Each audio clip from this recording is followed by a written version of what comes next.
नमस्कार दोस्तों, मैं प्रतीक सहगल एक बार फिर से अपने चैनल पे आपका स्वागत करता हूं, जिसमें हम फाइनेंशियल लिटरेसी के बारे में आपसे बात करते हैं। आज का टॉपिक बड़ा इम्पोर्टेंट है क्योंकि लास्ट 3 साल 4 साल के बाद एक ऐसा समय आया है, एक ऐसा फेज आया है कि जब पिछले 6-7 महीने से मार्केट कंटिन्यूसली नीचे की ओर जा रहा है, वीक है, कमज़ोर है, कुछ भी आप बोलें, पर वैसा नहीं है जैसा लोगों ने लास्ट 2-2.5 साल में उसको बढ़ते हुए देखा था। तो क्या लगता है, ये मार्केट यहाँ पे ख़त्म हो रहा है? ऐसे काफ़ी सवाल आ रहे हैं कि अब मार्केट में कुछ दम नहीं बचा है।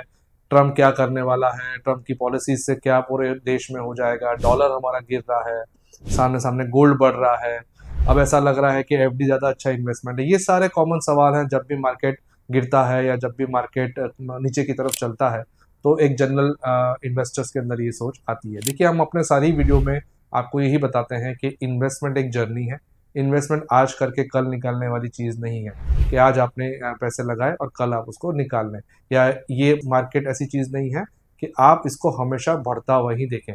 ये कांस्टेंट नहीं हो सकता, ये गिर नहीं सकता, ये सब गलत धारणाएं थी। मार्केट पिछले 2 साल में इतना अच्छा चला 2023 और 2024 में कि लोगों ने बिलीव करना शुरू कर दिया कि हमेशा ऐसा ही रहेगा। लोगों ने अपने काम बंद करके पूरा टाइम मार्केट में इन्वॉल्वमेंट ले लिया। देखिए, ये कहीं ना कहीं एक ओवर एक्सपेक्टेशन हो जाती है कि मार्केट अब तेजी में ही रहेगा। कोई भी मार्केट है वो अपना साइकिल के हिसाब से ही परफॉर्म करता है। मार्केट अपने एक लेवल्स के हिसाब से ही चलता है। मार्केट बेसिकली स्टेटिस्टिक्स के हिसाब से डिपेंड करता है। वो जितना अपने मीन से ऊपर चलेगा उतना ही वो रिस्क में जाता जाएगा।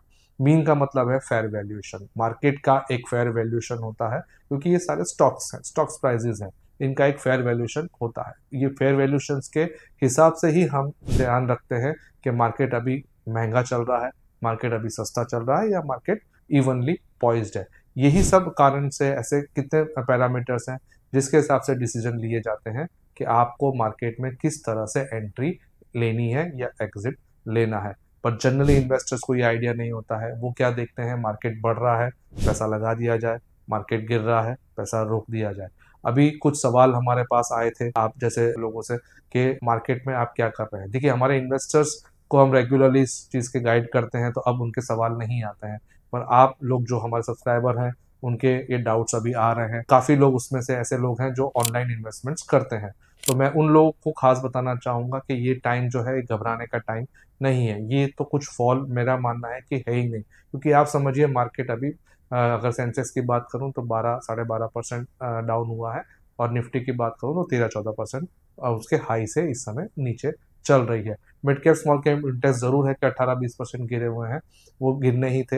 हमारी पहले भी बात हुई थी। मैंने एक स्पेशल वीडियो किया था फियर एंड ग्रीड पे, शायद मेरा एपिसोड नंबर 19 था, कि उसके अंदर हमने ये बताया था आपको कि भाई फियर, जब मार्केट गिर रहा है आपको मीडिया, आपको लोग, हर आदमी नेगेटिव करेगा, आपको घबराना नहीं है। और जब आप मार्केट बढ़ रहा है तो आपको हर चीज़ पॉजिटिव दिखेगी, तो ग्रीडी नहीं होना है। जो इन्वेस्टमेंट है वो प्रैक्टिकली एंड टेक्टिकली होना चाहिए। अब आप समझिए कि ये गिरते मार्केट में बहुत लोगों ने पैनिक क्रिएट कर दिया होगा कि स्मॉल कैप मिड कैप खत्म हो जाएंगे। मैं आपको एक छोटा सा डेटा के हिसाब से दिखाना चाहूंगा। मैंने 3 फंड आइडेंटिफाई करे हैं। एक स्मॉल कैप कैटेगरी का है, एक लार्ज कैप कैटेगरी का है, और एक मिड कैप कैटेगरी का है। ये तीनों कैटेगरी के फंड का मैं आपको सिर्फ 5 साल का होराइजन दिखाता हूँ, क्योंकि उससे पुराना दिखाऊंगा तो आप और भौचक्के हो जाएंगे। हम खाली लास्ट 5 ईयर्स का इसमें आपको दिखाते हैं कि कैसे ये मूवमेंट होती है, कैसे चलता है, कैसे ये नेगेटिव न्यूज़ आपको नहीं सुननी चाहिए और उससे क्या नुकसान हो सकता है। अब देखते हैं। देखिए, आप फर्स्ट रो में देखेंगे कि 1 जनवरी 2020 का मैंने मार्केट दिखाया हुआ है, और आपको 14 फरवरी का दिखाया। क्यों 14 फरवरी का दिखाया है? कि जब ये मैंने वीडियो बनाई, ये 14 फरवरी के आपको वीडियो बनाई थी, तो उस दिन का डेटा हमारे पास है। 1 फरवरी 2020 और 14 फरवरी 2020 का आप देख सकते हैं एनएवीज एचडीएफसी स्मॉल कैप की, जो कि स्मॉल कैप कैटेगरी का फंड है, निपॉन लार्ज कैप की, जो कि लार्ज कैप कैटेगरी का फंड है, और कोटक इमर्जिंग की, जो कि मिड कैप कैटेगरी का फंड है। ये तीनों कैटेगरी फंड की आप देखिए 1 जनवरी 2020 को क्या एनएवी थी, उसके बाद 14 फरवरी 2020 की क्या एनएवी है। तब मार्केट, जो सेंसेक्स की अगर मैं बात करूं, तो 48,000 टू 50,000 के बीच में चल रहा था। अब 24 मार्च, आप सबको याद होगा, 23 मार्च को लॉकडाउन हुआ था। 24 मार्च को जैसे ही मार्केट खुला, उसमें एक क्रैश आया।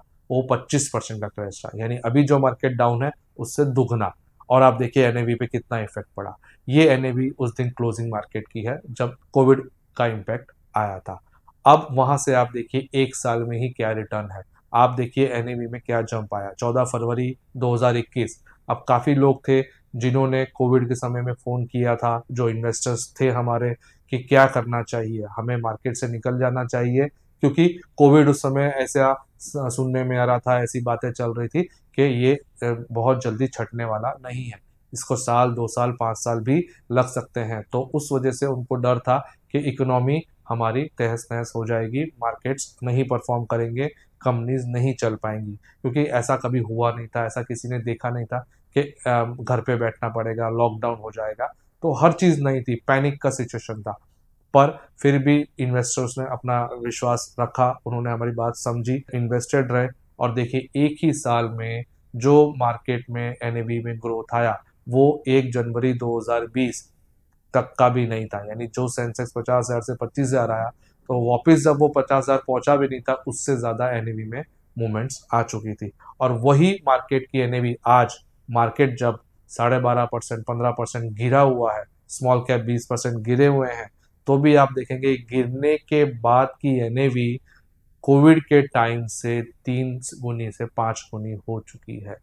आप समझिए इस चीज को, कि आज इतना रिटर्न 5 साल में है। यानी आपने अगर 100 रुपए इन्वेस्ट किए हैं तो वो 250 से लेके 400 रुपए तक हो चुके हैं गिरते हुए मार्केट में। तो ये फर्क रहता है कि आप अगर मीडिया से कन्विंस हुए, क्योंकि मीडिया में काफी फेक न्यूज भी आती है कि मार्केट खत्म हो रहा है, ये हो रहा है, बनाना हो रहा है। अब आप समझिए, ये डेटा मैं आपके सामने फैक्ट ही आपको दिखा दिया है, ये आप खुद भी गूगल से डेटा निकाल सकते हैं, कंपनीज के फंड की एनएवीज से निकाल सकते हैं कि ये एनएवीज रियल है कि नहीं। तो ये एनएवी का मूवमेंट आप इतने गिरने के बाद भी देखिए कि अगर आपका पैसा 5 साल में दोगुना से ज्यादा हो रहा है, इतना गिरावट के बावजूद भी, तो इसमें कहाँ आपको पैनिक होने की जरूरत है, आपको विश्वास रखने की जरूरत है। उल्टा आप समझिए कि आपको वो चीज सस्ते में मिल रही है, आपको ये जो प्राइसिंग है ये कम में मिल रही है, जो ओवरबॉट थी अब ये अपने फेयर वैल्यूएशन के आसपास आ रही है। कोई भी चीज अपनी सही कीमत के पास हो तो उसे खरीदना चाहिए, ना कि बेचना चाहिए। अगर इस समय काफी लोग एसआईपी स्टॉप कर रहे हैं, लोग न्यूज़पेपर में हेडलाइन भी आ रही है, पर ये समझना चाहिए कि लोग कौन है। ये वो लोग हैं जिनके पास एक मार्गदर्शक करने का कोई जरिया नहीं है, जिन्होंने खुद से ये चीजें ली थी। क्यों ली थी? क्योंकि मार्केट तेजी में था, मार्केट बढ़ रहा था, आप पैसे लगा रहे थे, इन्वेस्टमेंट आपका इंक्रीज हो रहा था। अब जब वो इंक्रीज नहीं हो रहा है, उनको पैनिक आ रहा है। उन्होंने 10,000 रुपये लगाए, वो 8,000 हो गए, 9,000 हो गए। उनको वो चीज नहीं देखी हुई है, उनको वो चीज नहीं समझ आ रही है, इसलिए वो डर में पैसे निकाल रहे हैं। जबकि इससे उल्टा होना चाहिए। आपने जो पिछले महीने एसआईपी से 10,000 के अमाउंट से जो यूनिट्स खरीदे थे, वो उतने 10,000 में इस बार शायद आपको ज्यादा यूनिट्स मिल जाए। तो यही एसआईपी का मेन हेतु है, यही एसआईपी का मेन बेनिफिट है कि आपका जो कॉस्ट ऑफ बाइंग है वो एवरेज होता जाए, परचेज कॉस्ट आपकी नीचे आती जाए। जितने ज्यादा यूनिट्स आपके आए उतना आपको बेनिफिट होगा।